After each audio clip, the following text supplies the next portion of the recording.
others injured after a block party in Jefferson County. What investigators know so far. Plus, a new report shows what steps South Carolina can take to help roll out more electric vehicles on the roadways. And as Hurricane Ian heads to the Florida coast, we hear from Georgia officials about how the Peach State is preparing. As your news at 5 starts now.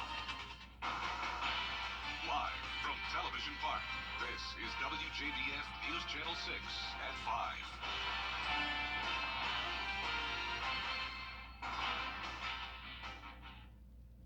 We thank you so much for joining us tonight.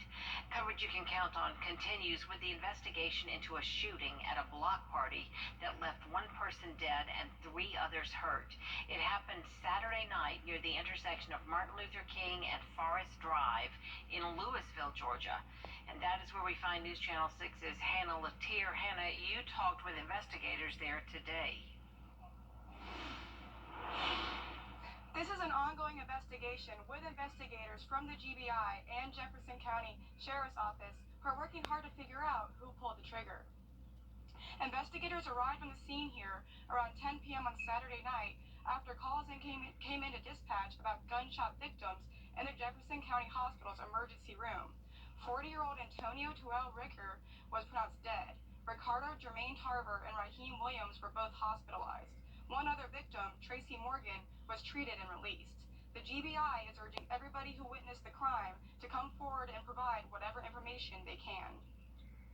We have several leads we are following, but we would like the community to come forward with any information, any individuals that were at that block party in Louisville, any individuals that have information about events that took place during the evening. We would love to talk to them and get information from them. You can use the GBI's anonymous tip line or website to report any information, or you can use the See Something, Say Something app. Live in Louisville, Hannah Latier, WJBF News Channel 6. All right, Hannah, thank you. A mandatory evacuation order has been issued for parts of coastal Florida, including Tampa, as the state prepares for the impact of Hurricane Ian. People are stocking up on supplies and sandbags in anticipation of major flooding. Ian is expected to make landfall somewhere on the state's west coast on Wednesday. All of Florida is under a state of emergency. Governor Ron DeSantis has activated the National Guard. Ian will hit the Cayman Islands and Cuba first before heading toward Florida. Governor Kemp and state leaders have just wrapped up a press conference at the state capitol as Georgia braces for Hurricane Ian. Atlanta Bureau Chief Archit Seshadri has the latest on how the state is preparing. Governor Brian Kemp says the state is proactive in allocating resources for Hurricane Ian. There's some models that show it may sit for a while, which could create an incredible rain event, so we're certainly watching that. We do have some pre-positioned assets around the state, basic essentials, so we keep those on ready at all times. For this particular event, because it's so widespread, it's going to cover most of South Georgia there. The state's insurance commissioner says take pictures of your valuables for insurance purposes and have a plan ready to evacuate just in case. Safeguarding important documents that cannot be repaired, birth certificates, things of that nature that are not easily replaceable, precious photographs. The state's insurance commissioner says if you already don't have flood insurance, it's too late to get it now because the policy has to be in place for at least 30 days before you can file a claim. But he does say that it's important to understand the different types of insurances available, whether that's homeowners, rental insurance, flood insurance, to make sure that you are properly protected in case of a future tropical storm or hurricane. This storm is going to have effects all across our state, initially in South Georgia, in the area where we're the most concerned. Governor Kemp says the National Guard is on standby and will be deployed as needed. So we feel really good about where we are, but Georgians should know that we're going to be proactive and make sure that we're planning ahead, and we also want them just to be storm ready. Reporting in Atlanta, Archit Seshadri, Atlanta Bureau Chief. Georgia has also activated its Emergency Operations Center to coordinate resources between agencies and deploy help. And with that storm approaching, we have a couple of programming notes to share with you. Several of Friday's high school football games are being moved to Thursday, so we are moving the Game Night Live Game of the Week and Football Friday night to Thursday night as well. Game Night Live featuring North Augusta at South Aiken will now be broadcast on September 29th at 7:30 on MeTV. Football Friday night will be at 11:35 right after News Channel 6 at 11. It is time now for a check of our weather with meteorologist Jenna Petracci, who is tracking the storm. Jenna? Well, Jenny, I do have an update about Hurricane Ian. The 5 p.m. advisory just came out from the National Hurricane Center, and Ian is now a Category 2 storm with 100-mile-per-hour winds. It's still moving north-northwest at 13 miles per hour, headed towards western Cuba later on this evening, and at that point, it's expected to become a major hurricane as a Category 3. Right now, for southern and central Florida, we're seeing scattered showers and thunderstorms. None of these are super strong, producing much rainfall at this time, as these are just the far outer rain bands of Ian, but of course that will change as we go into the next several days. But for us in the CSRA, we have nice weather conditions to kick off this week. A cold front came through the area, bringing us nice, dry, and sunny skies behind it.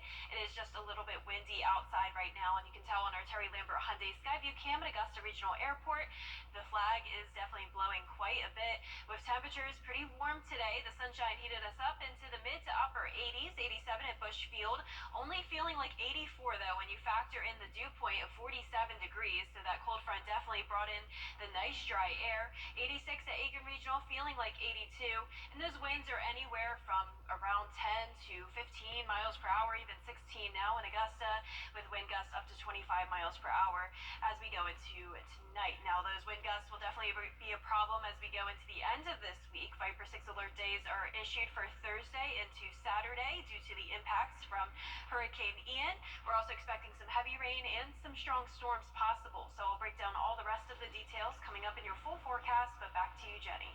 All right, Jenna, thanks so much.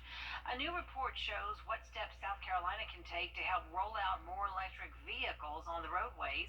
Jason Raven takes a look at a new career center for high schoolers will soon be built on the campus of Augusta Tech. The Board of Education already had $20 million set aside for renovations. Then they learned the state was giving them $30 million after a settlement following the failed fuel project at the Savannah River site. Board members voted to combine the money and just build a new career center on campus. Mr. Kenneth Lott always says the Career Center helps us supply the kids with the skills that pay the bills. And so these are actual vocations, currently known as vocations, where hands-on trades that the kids can learn, such as auto mechanic, electricians, health sciences, and things of that nature, practical nature, where kids can actually learn trades and go out and actually do jobs directly out of high school. The new career center will go in place of an old building being torn down at Aiken Tech. The project is still in the planning phase. You couldn't have asked for better weather for Augusta's Ironman competition yesterday. The competition featured a 1.2-mile swim followed by a 50.6-mile bike ride, and then it finished off with a half marathon 3.1-mile run. Volunteers say they come back each year to help out because the Ironman means so much to the city. The estimates are the event brought in about $9 million to Augusta.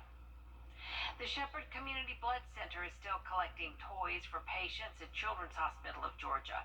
That toy drive, which marks Childhood Cancer Awareness Month, lasts through the end of September. Donated toys will help out kids who require a stay at the Children's Hospital.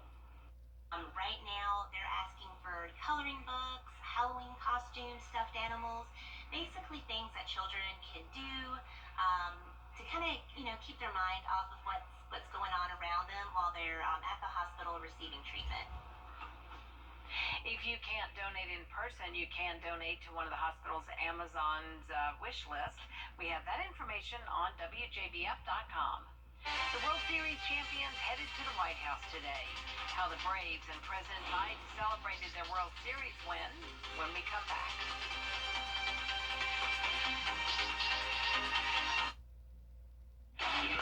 And the walk starts at 10. Visit popwalk.org for details and help fight Parkinson's. The Atlanta Braves made a stop at the White House today and took part in a ceremony with President Biden where they celebrated their 2021 World Series win. Hannah Brandt reports from our D.C. bureau.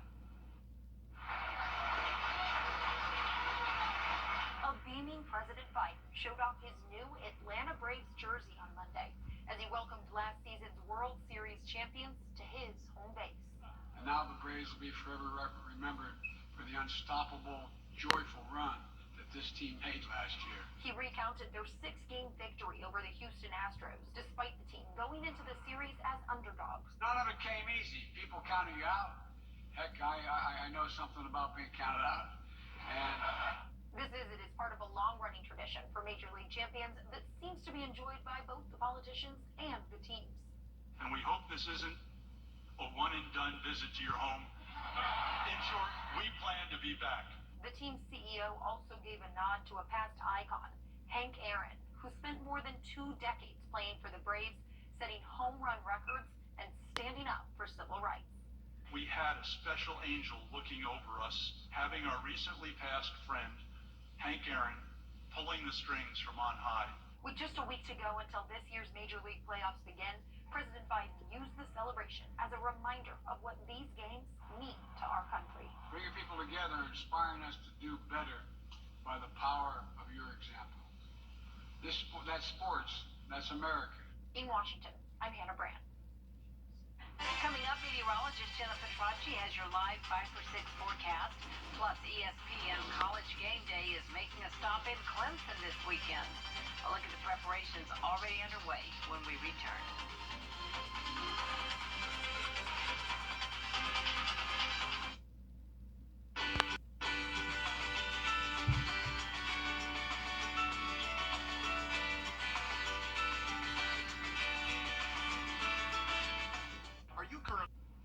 Now, your most accurate forecast with WJBF Live 5 for 6. Thank you for joining us on this beautiful Monday. A cold front just passed the CSRA, and behind that comes some drier and cooler conditions. Right now, we're experiencing beautiful blue skies behind this front for much of the southeast, but a different story down in Florida, of course, as they're getting ready for Hurricane Ian to make landfall later on this week. But right now, we're dealing with the outer rain bands of Ian, bringing some scattered showers and thunderstorms throughout southern and central Florida. Also, tropical storm warnings in place down in the Keys and up through Naples. And also, this pink color here is a hurricane watch. And this orange on the eastern coast of Florida is a tropical storm watch. So a series of weather alerts in place for the state of Florida, as Ian is now a Category 2 hurricane as of the 5 p.m. advisory. This was just issued around 20 minutes ago. 100-mile-per-hour winds with Ian as it moves to the northwest at 13 miles per hour. This will be impacting western Cuba later tonight, and at that point, it could be a major hurricane.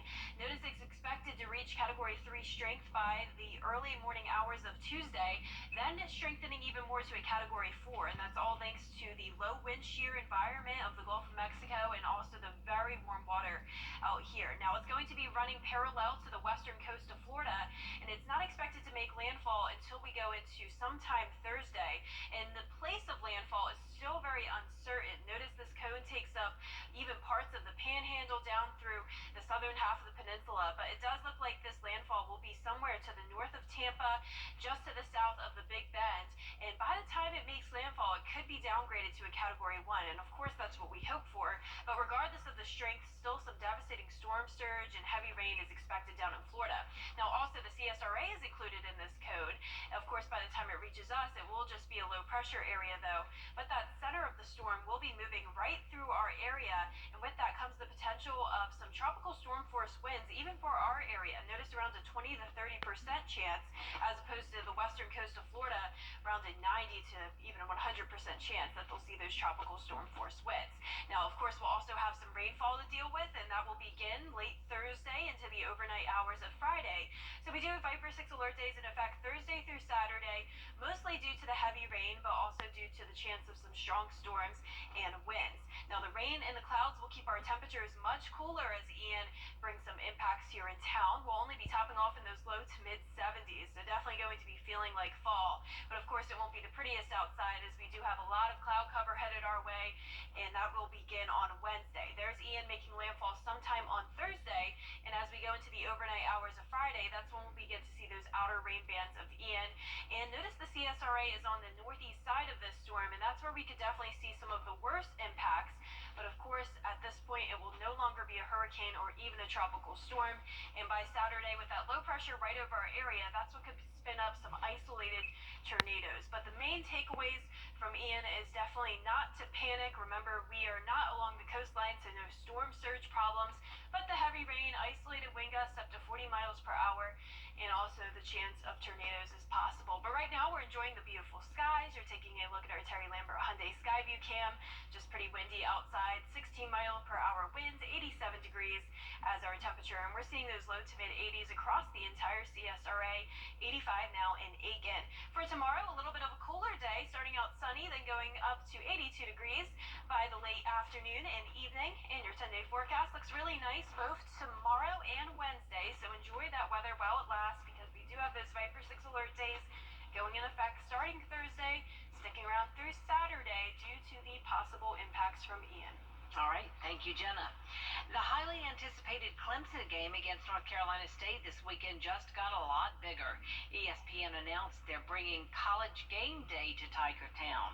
School officials say ESPN will roll into town on Wednesday to start setting up on Bowman Field. Officials say they are aware of the threat of rain coming with Hurricane Ian, but are doing everything they can to make sure it goes smoothly. From an operational standpoint, certainly there's the safety component first, and then from the operations standpoint of how you actually go about doing that, you bring in a lot of Terraflex, you bring in a lot of plywood, and make sure that all the trucks are doing that to try to have as little impact as possible. They say they will continue to keep an eye on the weather and make adjustments as needed. Coming up, we'll meet our latest Giving Your Best award winner, and we'll introduce you to this woman who will not let her age stop her from helping others. We've got her story for you. That's Margie Odom when News Channel 6 at 5 returns.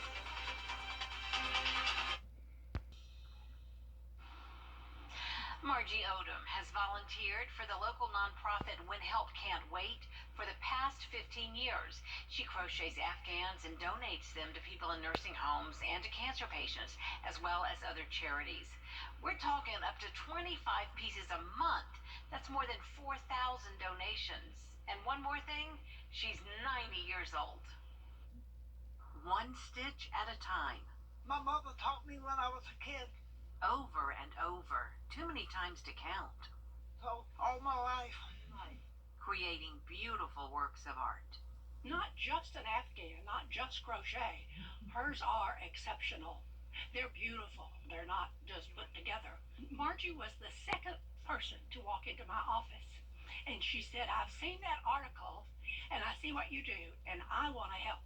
That was back in the early 2000s when Margie read a story in the newspaper about Helen McVicker's nonprofit When Help Can't Wait. What was it that sparked your interest when you saw the article about Helen 15 years ago? I don't remember 15 years ago what I was thinking, but I'm sure it was maybe there's something I can do to be useful. Useful indeed. Margie has crocheted as many as 25 Afghans a month for 15 years. Thousands of people have enjoyed her creations, including hats and scarves in at least 20 different nursing homes. 15 years and 90 years old, and she's still donating. I mean, to me, that's spectacular. Helen's volunteers believe in the mission of When Help Can't Wait. Because they want to help the residents in our nursing homes who have no one to take care of them. They have nobody coming to see them, nobody bringing them pretty things.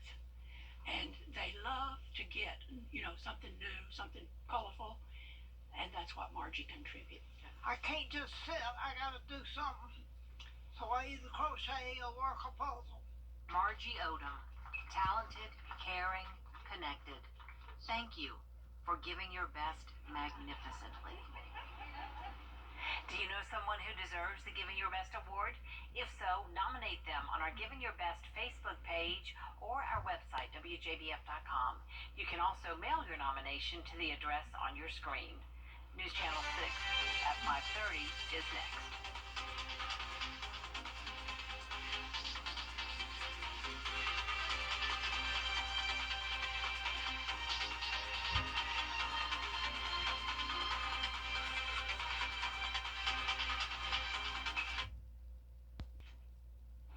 Well, we have beautiful conditions to start the work week, but that all changes as we go into Thursday. Viper 6 alert day is in effect Thursday, Friday, and Saturday.